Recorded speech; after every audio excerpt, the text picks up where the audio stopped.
bite-sized Thursday here at Off Slate Studios, or whatever day you are listening to us. And it's, like we like to call it, Avatar Day! But not this episode. Not this episode. Instead, it's the best episode. Is it? Regardless, we got Jake, we got Jared, we got Dickey. We're here. We're talking about Avatar: The Last Airbender, and we're excited.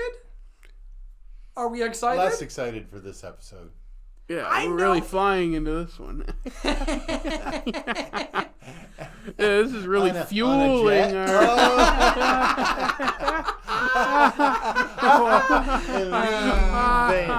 on a jet plane. Don't know when I'll be back again.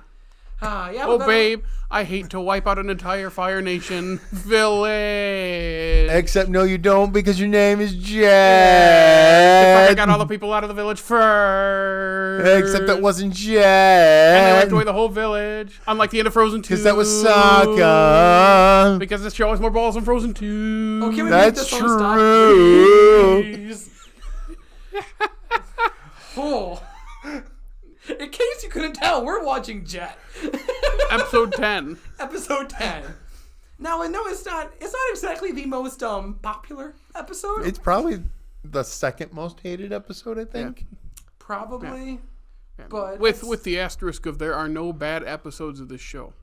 And they're really it's not a bad episode. It's just a weaker episode. Oh, no, I was not going to say that it was a bad episode. I recognize that part of it is only because I've seen it 50 times. Because I know the bad episode, though. I have a lot less stronger opinion because I've not seen this 50 plus times.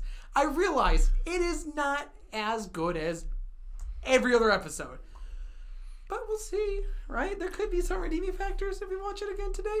Maybe, possibly. Jet's pretty cool with that thing in his mouth.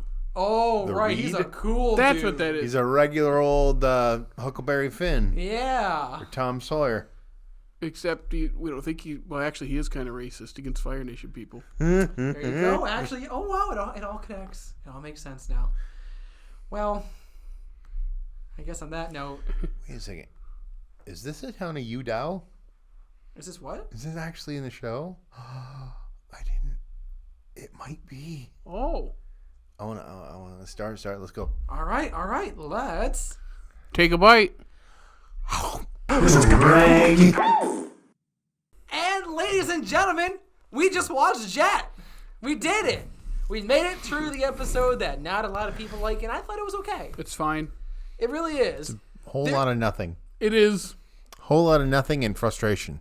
I mean, so I don't know where you want to start on this, but like the only part that was really, truly frustrating and irritating me was all those lovey-dovey scenes. It gives me the oogies.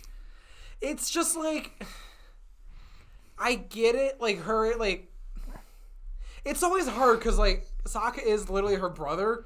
Like, how would you not? It's the trope of falling head over heels for someone and trusting every single thing they do and kind of not listening to those closest to you. Yeah. Many shows and movies do that. It's a very popular, it is a popular trope.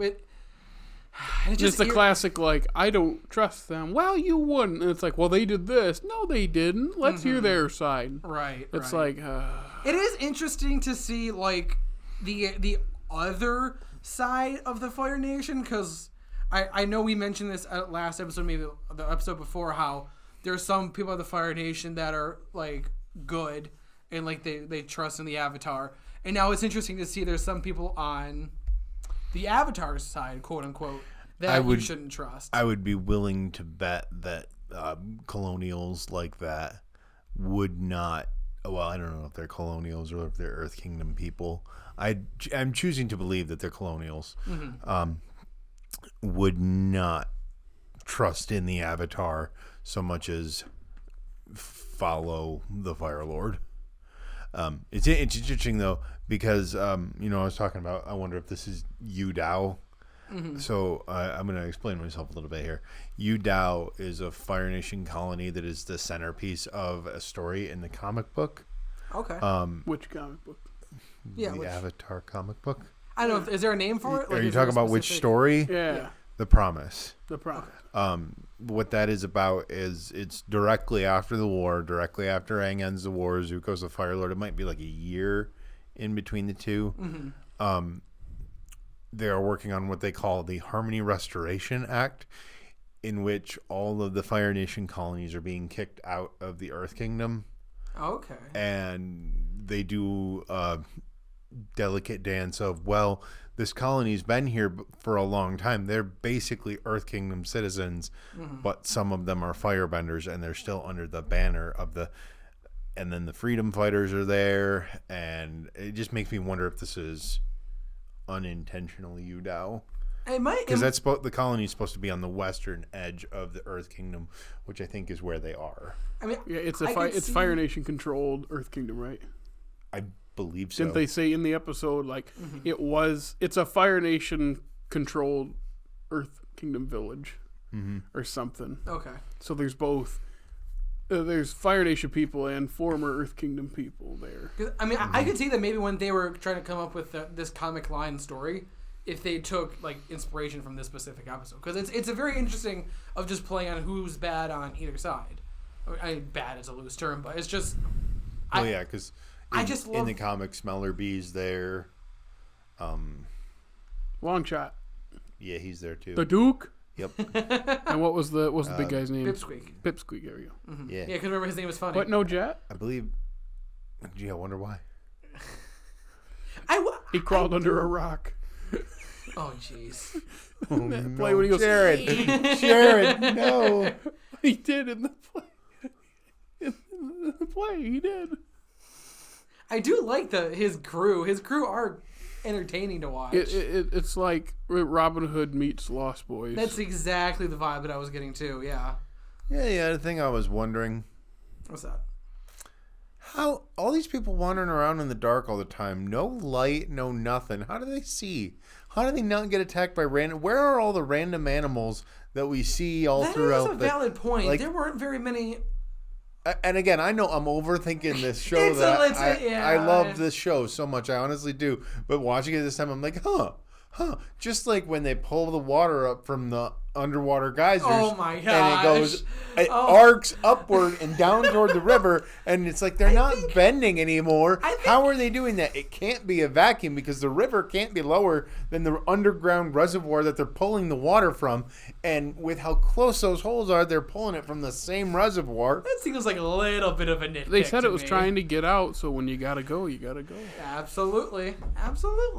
I will mention, so I know throughout all of Avatar, the animation, like the composition is fantastic. I really noticed in this with the trees. I think they did a lot of really good stuff with like foreground and background animation.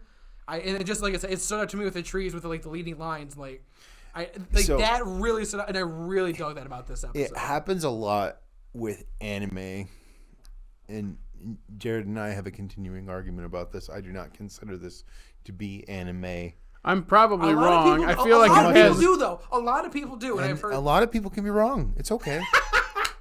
Valid. I'll push for it still, but I feel like I've had conversations with people that have more reasons why that are similar years. It's like, I'm probably wrong. I'm still gonna push it just to bug you, though. That's basically your life. Yeah, that's true. Doing things to bug me. That's very true. Regardless. Hey, look, a button.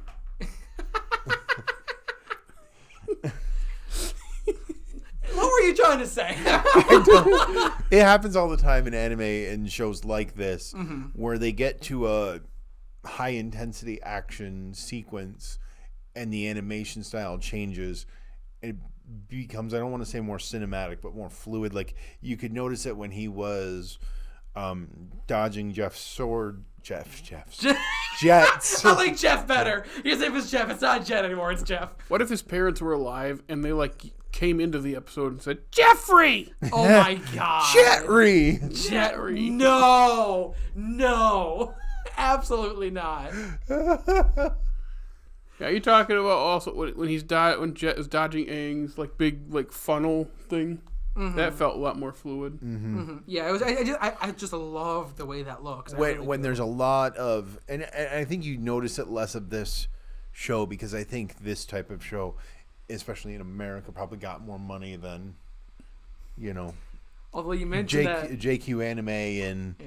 Although you didn't mention the good money-saving technique they used about 2/3 of the way through, where he's telling... Well, no, it was about the end where he's telling the story. Hey, we saw Philly Cuddy do that earlier last year. Yeah, absolutely. And hey... About a year ago. About a year ago, yeah.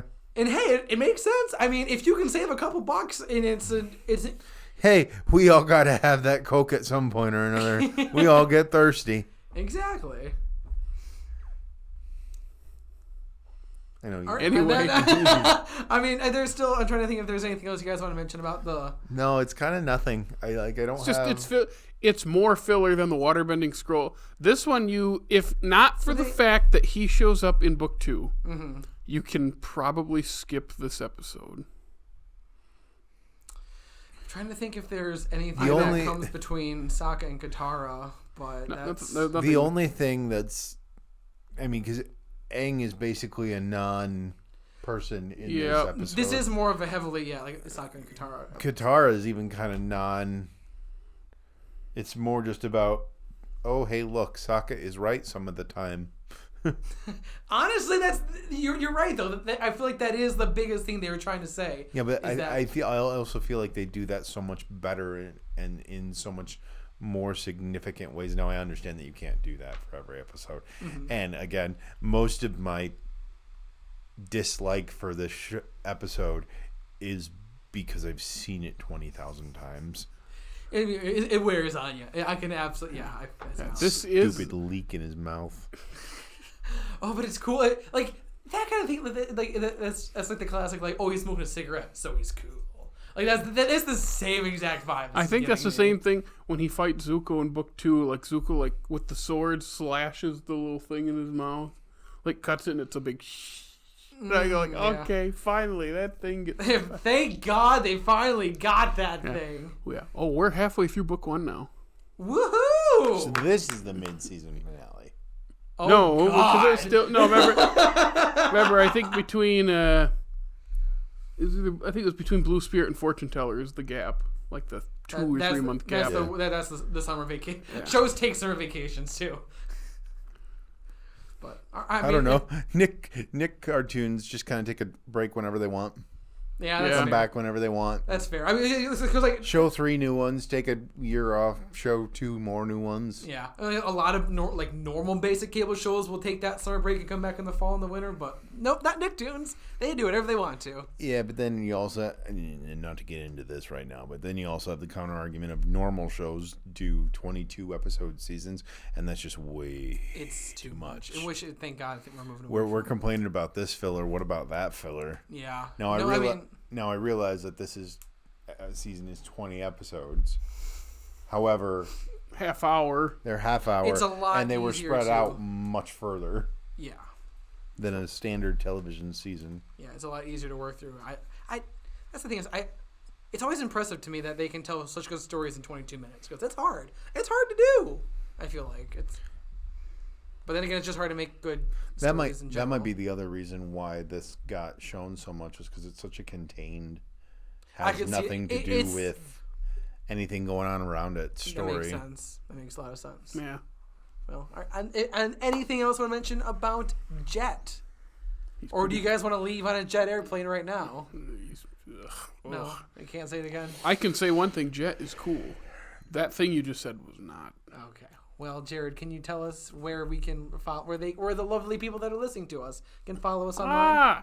You can follow us on Facebook, Twitter, Instagram, and funny TikTok. I brought it back. There you go.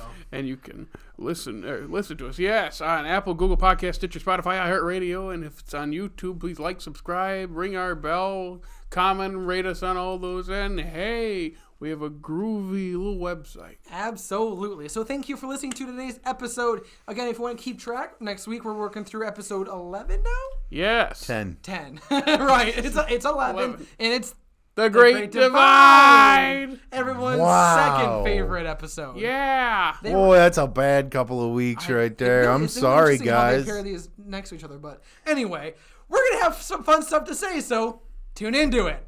So, from all of us here at All of Slate Media, thank you for listening every Thursday or whenever you get a chance to. Please take a bite.